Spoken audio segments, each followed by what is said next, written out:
എന്താ ദിഗ്വിജയ ഇത്? ആദ്യം പൂജ ഒന്ന് അവസാനിപ്പിക്ക്. പൂജ പാതിയിൽ മുടങ്ങിയതുകൊണ്ടാ ഇങ്ങനെയുള്ള അനർത്ഥങ്ങളൊക്കെ കാണുന്നത്. സോറി അമ്മേ, എല്ലാരും ചെല്ല്. വാ.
ഇനി എത്ര നാളെന്ന് വെച്ച് നീ എന്റെ കണ്ണിൽ പെടാതെ നടക്കും ആദിശേഷ? ഇനി എന്നാണ് കാണാനാവുക? ഇനി എങ്ങനെയാണ് ഞാൻ നിന്നെ കണ്ടുപിടിക്കുന്നത്?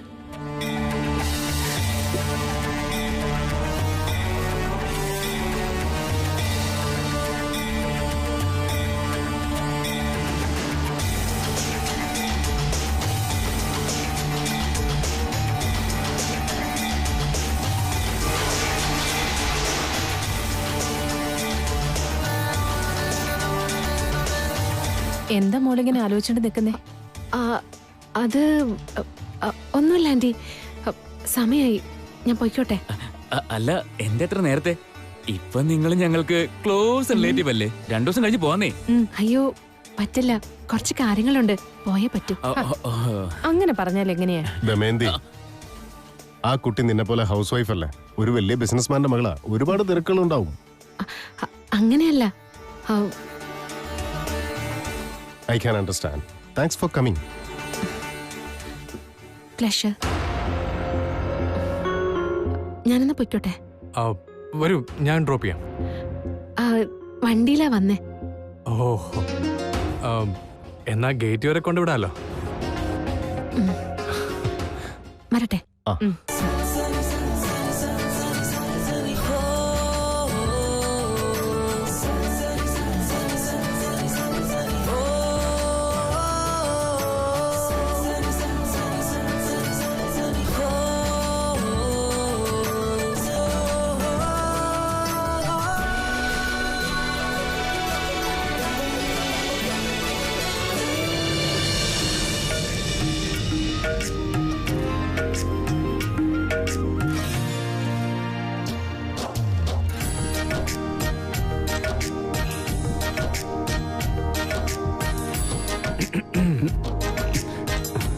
നീ എന്താണ് ഇവിടെ വന്നിങ്ങനെ ഒറ്റയ്ക്കിരിക്കുന്നത്? അത് കൊച്ചുമുതലാളി, ഇവിടെ നിന്നെ പോലുള്ള വലിയ ആൾക്കാരെ ഞാനൊക്കെ ഇങ്ങോട്ട് ഒന്ന് കാണുന്നതാണല്ലോ അതിന്റെ ഒരു ശരി. കളിയാക്കല്ല കൊച്ചുമുതലാളി, ഇരിക്കേ. പിന്നെ എന്താ നിന്നോട് പറയണ്ട? നമ്മൾ ഒരുമിച്ച് വീട്ടിലേക്ക് പോയിട്ട് നീ എവിടെ നിന്ന് മാഞ്ഞു പോയത് ഞാൻ കണ്ടില്ലോടാ. അവിടെ എല്ലായിടത്തും നോക്കിയിട്ട് ഞാൻ ഇങ്ങോട്ട് വന്നേ. നിനക്ക് വിഷമമായിട്ടുണ്ടാവുന്ന എനിക്ക് നന്നായിട്ട് അറിയായിരുന്നു. ഈ വക കാര്യങ്ങളൊക്കെ ഓർത്ത് വെറുതെ മനസ്സ് വിഷമിപ്പിച്ച് നടക്കണ്ടെന്ന് കുറച്ചുമ്പ് ഞാൻ പറഞ്ഞിട്ടല്ലേ പോയത്. സോറി കൊച്ചുമുതലാളി, അത് ഞാനവിടെ എത്തിയപ്പോൾ തന്നെ അമ്മ എന്നോട് തിരിച്ചു പോകാൻ പറഞ്ഞു. അതാണ് ഞാൻ അവിടെ നിന്ന് പോകുന്നത്. അതുകൊണ്ടൊന്നും വിചാരിക്കരുത്. ശരി ശരി, വിട്, കുഴപ്പമില്ല. പൂജയൊക്കെ നന്നായി കഴിഞ്ഞോ കൊച്ചുമുതലാളി? ഓ, അതൊക്കെ നന്നായിട്ട് കഴിഞ്ഞു. നിനക്കുള്ള പ്രസാദം. ഇതെന്തിനാ ഇതൊക്കെ അവിടെ നിന്ന് ഇങ്ങോട്ടേക്ക് കൊണ്ടുവന്നത്? ഞാൻ അവിടെ വന്ന് എടുക്കുമായിരുന്നല്ലോ. അതൊന്നും കുഴപ്പമില്ല, നീ കഴിച്ചോ. ഇത് നിനക്ക് തന്നുവിട്ടല്ല, അമ്മ എനിക്ക് കഴിക്കാൻ തന്നതാ. ഓ, അങ്ങനെയാണോ? എന്നാ നമുക്ക് രണ്ടുപേർക്കും കഴിക്കാം. നോ നോ നോ നോ, നിനക്കറിയാവുന്നല്ലേ എനിക്ക് ഈ വക സാധനമൊന്നും ഇഷ്ടമല്ലെന്ന്. ഇതെന്താ കൊച്ചുമുതലാളി ഇങ്ങനെ പറയുന്നേ? ഇത് നിങ്ങളുടെ വീട്ടിൽ നിങ്ങളുടെ നല്ലതിന് വേണ്ടി നടത്തിയ പൂജയല്ലേ, അതിന്റെ പ്രസാദമല്ലേ. ഇത് വേണ്ടെന്ന് പറയാൻ പാടില്ല. അങ്ങനെയൊക്കെ നടന്നാ ദൈവകോപം ഉണ്ടാവും കേട്ടോ. അതൊന്നും ശരിയാവില്ല. വേണ്ട വേണ്ട, കഴിക്കേ. എടാ, ഞാൻ പറയുന്നത് കേൾക്ക്. കഴിക്കേ. ദാ, നിന്നോട് പറഞ്ഞാൽ മനസ്സിലാവില്ലല്ലേ? നിന്റെ കളി കുറച്ച് കൂടുന്നുണ്ട്. പിന്നെ കൊച്ചുമുതലാളി, വീട്ടിലേക്ക് ഏതോ ഒരു ഗസ്റ്റ് വരുന്നുണ്ടെന്ന് മുതലാളി പറഞ്ഞിരുന്നല്ലോ. ആരായിരുന്നു അത്? ആ ഗസ്റ്റ് ആരാന്ന് വെച്ചാ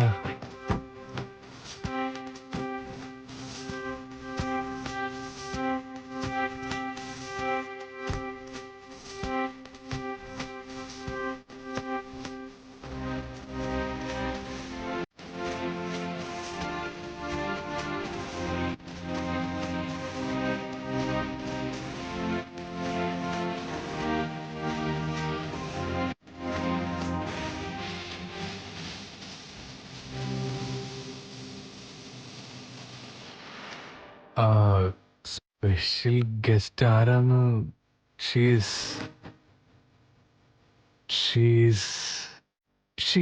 റിയലി റിയലി സ്പെഷ്യൽ.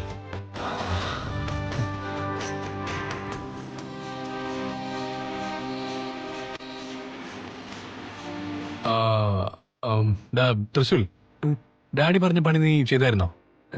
എന്ത് പണിയായിരുന്നു കൊച്ചുമുതലാളി? എടാ, അത് ആ വേദാതി നഗറിലെ പ്രോപ്പർട്ടി വാങ്ങിച്ചവരല്ലേ, അവരുടെ കാര്യം. മനസ്സിലായി, ശിവാനി മാഡം. അത് പിന്നെ ഒരു പണി ഏൽപ്പിച്ച അത് മുഴുവനാക്കാൻ അറിയില്ല നിനക്കിതുവരെ. അത് ഞാൻ ചെയ്യാൻ കൊച്ചുമുതലാളി. എടാ, എനിക്ക് അവളുടെ കംപ്ലീറ്റ് ഡീറ്റെയിൽസ് ഒന്ന് കിട്ടണം. ലൈക്ക് അവളുടെ ഹോബീസ് എന്താ, അവൾക്ക് എന്താ ഏറ്റവും ഇഷ്ടം, അവളുടെ ഫ്രണ്ട്സ് ആരൊക്കെയാണ്, ആൻഡ് അവൾ ഏറ്റവും ക്ലോസ് ആയിട്ടുള്ള ആരോടാണ്, എക്സെട്ര എക്സെട്ര. അവളുടെ എല്ലാ ഡീറ്റെയിൽസും എനിക്ക് എത്രയും പെട്ടെന്ന് തന്നെ വേണോടാ.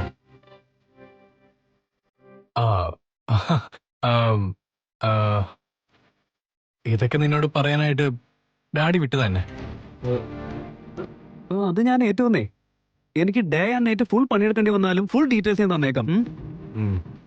നീ വെറുതെ ഉഴപ്പരുത് കേട്ടോ. ഇല്ല കൊച്ചുമുതലാളി. ശരി, ബൈ. തൃശൂൽ, ഞാനിപ്പോ പറഞ്ഞാലും നിനക്ക് സംശയമൊന്നുമില്ല? നിങ്ങൾ നോക്കിക്കോ കൊച്ചുമുതലാളി, പറഞ്ഞതിനേക്കാൾ സിമ്പിൾ ആയിട്ട് ഞാൻ കാര്യം നടത്തി തരാന്നേ. Good good.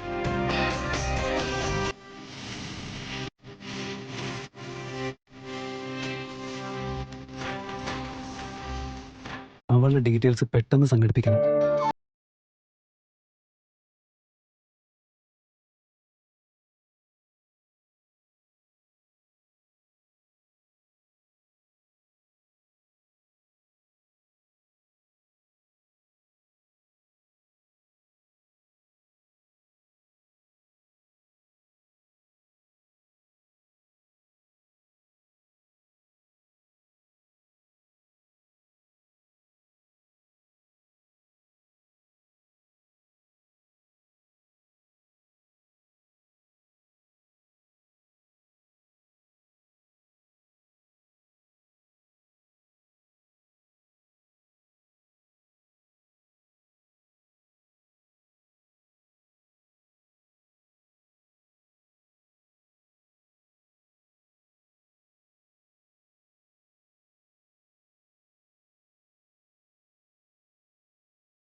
കൊച്ചുമുതലാളി, നിങ്ങളെന്താ ഇവിടെ?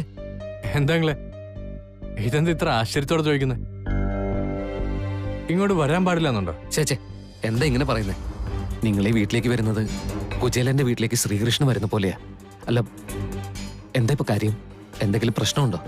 അങ്കിളല്ലേ ഇപ്പൊ പറഞ്ഞേ ഞാൻ കൃഷ്ണനാണെന്ന്?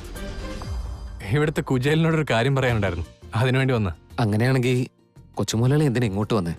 ഒന്ന് ഫോൺ ചെയ്തിരുന്നെങ്കിൽ ഞാൻ അവനെ അപ്പൊ തന്നെ പറഞ്ഞയക്കുമായിരുന്നല്ലോ. അതിലേക്കിപ്പോ എന്താ ഉള്ള അങ്കിൾ? എന്റെ ലൈഫിലും ഇടയ്ക്കൊക്കെ എന്തെങ്കിലുമൊക്കെ ഒരു ചേഞ്ച് ഒക്കെ വേണ്ടേ? ഇതിപ്പോ അങ്കിളും അങ്കിളുടെയും മോനും അതെ, ഞാൻ ഇങ്ങോട്ട് വരാനേ പാടില്ല എന്നുള്ള രീതിയിലാണല്ലോ പറയുന്നത്. അയ്യോ, അങ്ങനൊന്നും അല്ല കൊച്ചുമുതലാളി. നിങ്ങളുടെ ഇഷ്ടം അനുസരിച്ച് ഇവിടെ എപ്പോ വേണേലും വരാലോ, എപ്പോ വേണേലും പോവുകയും ചെയ്യാം.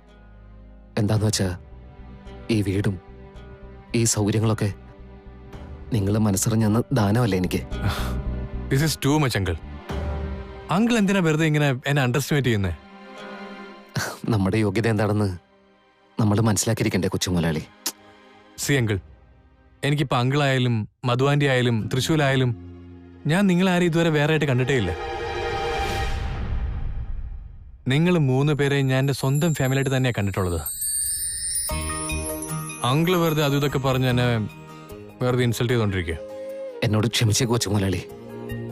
എന്തൊക്കെയാ ഞാൻ ഈ കേൾക്കുന്നത്? നിങ്ങളുടെ വായിന്ന് ഇങ്ങനെയൊക്കെ കേൾക്കുമ്പോ മനസ്സിന് എന്തൊരു തൃപ്തിയാണെന്നറിയോ? ഈ നിമിഷം ഞാൻ മരിച്ചു പോയാലും ഞാൻ സന്തോഷവാനായിരിക്കും. അങ്കിൾ എന്തൊക്കെയാ പറയുന്നത്?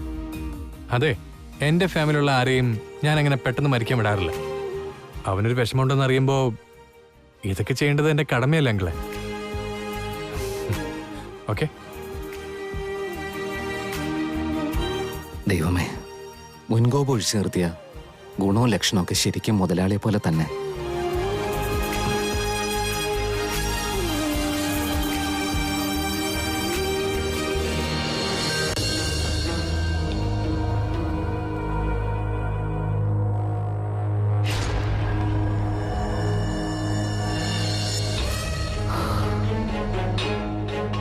എന്തൊക്കെയാണ് ഇന്ന് സംഭവിച്ചത്?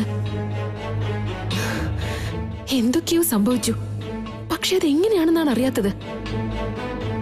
എന്റെ ജീവൻ പോയെന്നാ ഞാൻ വിചാരിച്ചത്. പക്ഷേ ഏതോ ഒരു ശക്തി എന്നെ രക്ഷപ്പെടുത്തി. അല്ല, ദിഗ്വിജയങ്ങൾ പൂജയ്ക്ക് പങ്കെടുക്കാൻ വീട്ടിലേക്ക് എന്നെ ക്ഷണിച്ചപ്പോ മുന്നും പിന്നും നോക്കിയില്ല. എത്ര വിശ്വാസത്തോടെയാ ഞാൻ പോയത്. എനിക്ക് എങ്ങനെ വന്നു ആ വിശ്വാസം? ചേച്ചി, ചേച്ചി, ആരെന്നെ തടഞ്ഞാലും ആര് പിടിച്ചു നിർത്താൻ നോക്കിയാലും ഇനി ഞാൻ ഈ വീട്ടിൽ താമസിക്കില്ല. ഞാൻ ഇവിടെ എങ്ങോട്ടെങ്കിലും പോകാൻ പോവാ. എന്താടാ, എന്താ ഇതൊക്കെ? ഇല്ല ചേച്ചി, ഇനി ചേച്ചി തടഞ്ഞാലും ഞാൻ ഈ വീട്ടിൽ ഒരിക്കലും താമസിക്കില്ല. ഈ വീട് വിട്ട് ദൂരെ എങ്ങോട്ടെങ്കിലും പോകാൻ പോവാ. എന്താ അമ്മാവാ, എന്താണ്ടായേ? എന്തായെന്നാ? ഇനി എന്താവാനാ കൊച്ചേ? ഇതെന്താ വീടാണോ അതോ വല്ല കാഴ്ച ബംഗ്ലാവുമാണോ? പാമ്പ് വരുന്നു, കടുവ വരുന്നു, സിംഹവും വരുന്നു. ഇനി പുലിയും കൂടി വന്നാ മതി. നമ്മളില്ലേ, ജീവൻ മാത്രം തിരിച്ചു കിട്ടിയാ മതി. ജീവൻ കിട്ടിയാൽ ഞാൻ എവിടെയെങ്കിലും പോയി ജീവിച്ചോളാം. അതിന് ഞാൻ ഈ വീട് വിട്ട് പോയേ പറ്റൂ. ശരിക്കും? അല്ല, ആ മാജിക് മാൻ വന്ന് ചൂമെന്ന് മന്ത്രം പറഞ്ഞപ്പോ സിംഹം എവിടെയോ മാഞ്ഞു പോയി. വേണ്ടച്ചോ വേണ്ട, ഈ വീട്ടിലെ താമസമേ വേണ്ട. അമ്മാവാ, എനിക്കറിയാം മോളെ, ഞാൻ പോയി കഴിഞ്ഞാൽ നിനക്ക് നല്ല ഫീൽ ആവുന്നു. ഒരു ഫീലിംഗും ഇല്ല അമ്മാവാ. അല്ല മോളെ, നിന്നെ എടുത്തു വളർത്തിയ കയ്യായത്. ഞാൻ പോയ നിനക്ക് ഒട്ടും ഫീൽ ആവില്ല. പോട്ടെ, സാരമില്ല. പക്ഷെ ഇന്ന് മാത്രം എന്നെ ആരും തടയാൻ നോക്കണ്ട. ഞാൻ ഈ വീട് വിട്ട് എങ്ങോട്ടെങ്കിലും പോവാൻ പോവാ. വരട്ടെ. സൂക്ഷിച്ചു പോണേ. ഒന്നും ചിന്തിക്കാതെയാണല്ലോ ഞാൻ ആ മന്ത്രക്കളത്തിൽ കാല് വെച്ചത്. പക്ഷെ ഞാൻ അവിടെ കാല് വെച്ചിട്ടും ഒന്നും സംഭവിച്ചില്ലല്ലോ. ആ മാന്ത്രികന് ഞാൻ നേർക്കുനേർ വന്നപ്പോൾ ആ ഒരു നിമിഷത്തിൽ എന്റെ ശരിയായ രൂപം അവൻ തിരിച്ചറിയുമോ എന്ന് ഞാൻ വല്ലാതെ ഭയപ്പെട്ടു പോയി. പക്ഷേ അവനെന്നെ കണ്ടുപിടിക്കാൻ പറ്റിയില്ല. അതെങ്ങനെ? എല്ലാ കാര്യങ്ങളും എങ്ങനെ എനിക്ക് അനുകൂലമായി? ഇതിനൊക്കെ കാരണം എന്താണ്? ആരായിരിക്കും ഇതിനെല്ലാം കാരണം? ചിന്തിച്ചിട്ട് ഒരെത്തും പിടിയും കിട്ടുന്നില്ലല്ലോ.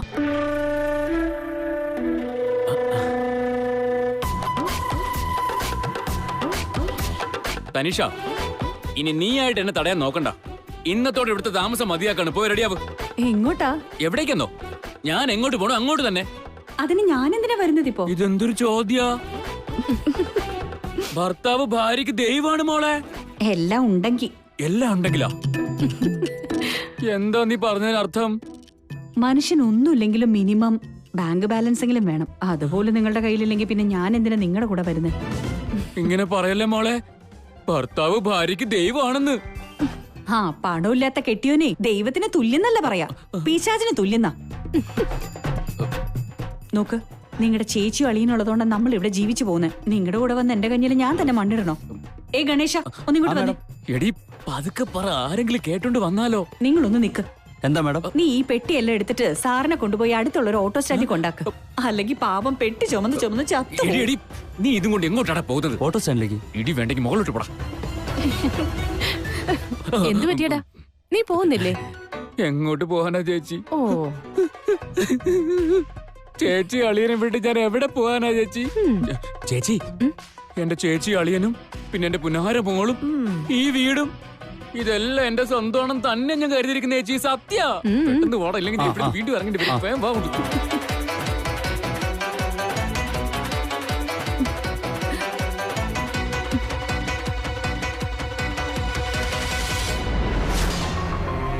നീ ജീവനോടെ തിരിച്ചു വരുമെന്ന് യാതൊരു ഉറപ്പും ഇല്ലായിരുന്നു. എനിക്ക് മാത്രമല്ല, നാഗലോകത്ത് ആർക്കും തന്നെ ഇല്ലായിരുന്നു. എന്താ നിന്റെ മുഖം വല്ലാതിരിക്കുന്നേ? നീ ആകെ ക്ഷീണിച്ചതുപോലെ ഉണ്ടല്ലോ നീലി. നീ ഊഹിച്ചത് ശരിയാണ്. എനിക്ക് നല്ല ക്ഷീണമുണ്ട്. മുടിനാരിഴ പിഴച്ചു പോയിരുന്നെങ്കിൽ എന്റെ ജീവൻ നഷ്ടപ്പെട്ടു പോയാന്. എന്താ പറ്റിയത്? ആ ത്രയംബകൻ, നീ ആ വീട്ടിൽ പെട്ടുപോയപ്പോൾ ആ ത്രയംബകൻ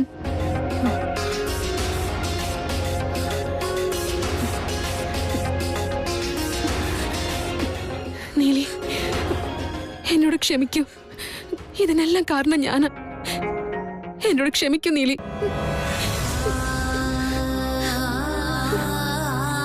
എന്തിനാ ശിവാനി വേണ്ടാത്ത തലവേദനയെല്ലാം വരുത്തി വെച്ചത്?